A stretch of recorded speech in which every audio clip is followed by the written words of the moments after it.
بسم اللہ الرحمن الرحیم۔ حضرت ابو ہریرہ رضی اللہ عنہ سے منقول ہے کہ نبی پاک صلی اللہ علیہ وآلہ وسلم یوں دعا مانگا کرتے تھے: اے اللہ، میں 4 چیزوں سے تیری پناہ مانگتا ہوں۔ پہلا، ایسے علم سے جس سے نفع حاصل نہ ہو۔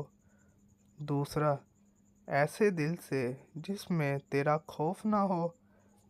تیسرا، ایسے نفس سے جو کبھی سیر نہ ہو۔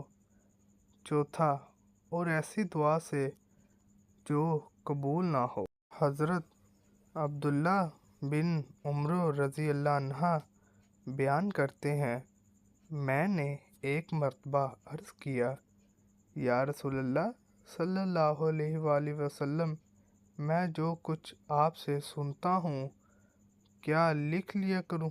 آپ نے فرمایا: ہاں، لکھ لیا کرو۔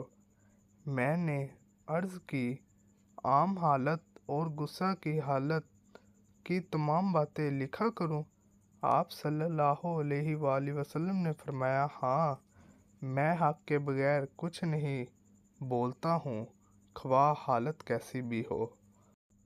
حضرت ابو ہریرہ رضی اللہ عنہ فرماتے ہیں کہ رسول اللہ صلی اللہ علیہ وآلہ وسلم نے ارشاد فرمایا: 3 لوگ حساب کے وقت ہلاک ہوں گے، پہلا سخی، دوسرا بہادر اور تیسرا عالم۔